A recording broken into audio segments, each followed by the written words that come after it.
Welcome once again, my friends, and thank you for stopping by to listen to an old storyteller. Today we have a tale from Costa Rica, and the title of this story is The Lucky Table. There once lived in Costa Rica an old widow, and she had two sons. The youngest was called a bobo, or simpleton, because he had not the least idea of the value of money and was sure to spend it buying things of no use at all.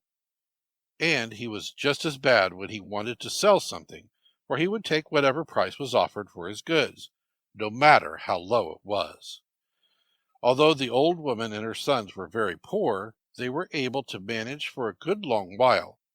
But at last there came a bad year. All things went wrong.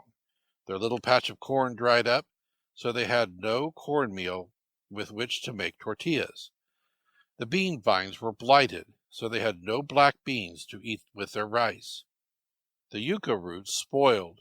The pig ran away and could not be found, and the hens would not lay eggs. Yes, everything went wrong. Then the mother called her sons and said, "Boys, take the cow to the marketplace and sell her, but don't take anything but the best price for her." "Don't worry, Mama," said the Bobo. "We'll sell her as easy and get a lot of pesos for her." The next day, accordingly, the two sons put on their wide straw sombreros, hung their long sharp machetes from their belts, and said good-bye, and set off together towards the marketplace, leading the cow by a rope. They walked and walked, up hill and down hill, meeting with many brightly painted ox carts, which were also journeying to the market, carrying brown sugar cakes and yellow bananas. When they reached the market, the elder brother left the Bobo, charging him to keep his eyes peeled and mind the cow, while he himself went to do an errand for their mother. Now then, while the brother was away, there came up the street a young lad carrying a big table upon his head. As he drew near, he recognized the simple son of the widow. After each had said good day to the other, the lad asked the Bobo what he might be doing with that cow, to which the Bobo replied that he intended to sell her. "Don't sell her," said the lad, who knew of the Bobo's weak points, and had it in mind that he might as well get all he could out of him. "You'll do much better to trade her, for plainly anyone can see with half an eye that she is a sorry beast, old and bare-boned, hardly worth her feed." "Nothing could be truer," agreed the Bobo. "Tell you what, I'll trade you my table for her." "Done," said the Bobo. "You take the cow and let me have the table." "Done, it's yours," said the lad, and without another word he put down the table. Then he took hold of the rope, gave the cow a flick with the knotted end, and marched off home with her. Beaming happily over his trade, the Bobo then said to himself, "What pleasure my brother will have when he hears of the pretty piece of work I have done." By and by the brother returned, and seeing the Bobo and not the cow, and fearing some folly, he immediately asked, "Where is the cow? Did you sell her? How much did you get for her? And where is the money?" "Hold, brother, don't be so hasty. I'm coming to that. Just give me half a chance, and I'll tell you all about it," said the Bobo. "See, I traded her for this table here." The brother was thunderstruck. "What? For a table?" he stuttered, passing his hand across his brow. "What is this you've done? Traded her for a table? And what good is that to us? Did our mother not charge us to sell her only for the highest sum? Now what'll we do? What'll we do? Oh, evil day! I never thought you to be such a great fool as to give away our cow for a paltry table. Take that and that!" And he gave his brother two slaps. Then in vexation and grief he dropped down upon the ground, weeping. But the mischief was done, and tears could not undo it.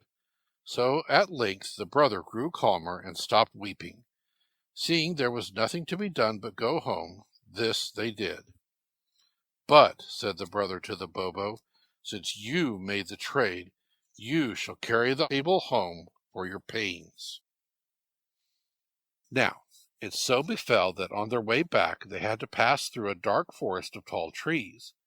They had made their way along very slowly, on account of the table the Bobo carried on his shoulders, and they reached the forest just as the night birds, the messengers of twilight, began their songs.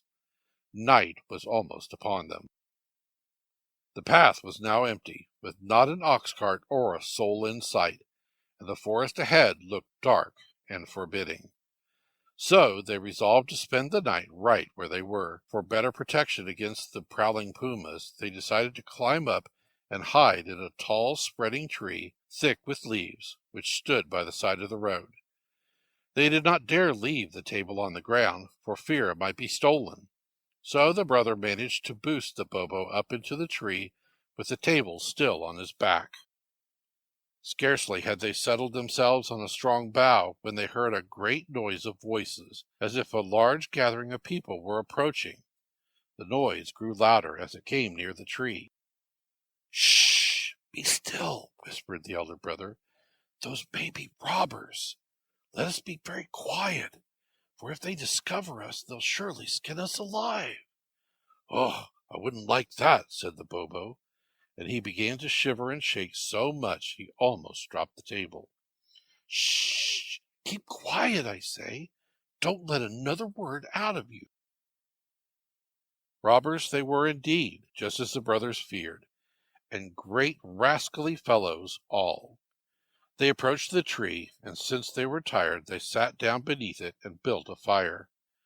Then they spread out on the ground a cloth and began to count and divide the silver pesos they had stolen. 10 for Tomas, 10 for Paco, 10 for Perico. Before long, the Bobo, who still had the table on his back, began to tire of his load, and so he said softly, "Brother, this table is very heavy." "Hush! I can't help that," whispered the brother. "Stay quiet, and don't let that table drop if you value your life." By and by the Bobo called softly again, "Brother, brother, this table is very, very heavy, and I must drop it." "No," whispered the brother, "they'll discover us." Then a little while after, the Bobo called a third time, "Brother, this is the end. I cannot hold this table any longer. It's slipping." "Zounds!" cried the brother. "Then let it fall. But this is the end for us." After which the Bobo said a silent prayer and let go the table altogether. Down, down it tumbled with a terrible clatter, right into the midst of all the robbers. Away ran every mother's son of them, leaving their booty behind. When they were sure that the thieves were not coming back for their money, the two brothers came down from the tree. They gathered the treasure together in the cloth and carried it home, together with their lucky table. They had become rich, and the family lived happily for many years. But the Bobo, being a Bobo, played a mad trick or two every now and then. Thank you once again for listening to this story. If you enjoyed this story, please press that like button. Also, please help an old storyteller out by subscribing to my channel. The next story will be posted in a few days, so until then, may your story continue to be a good one.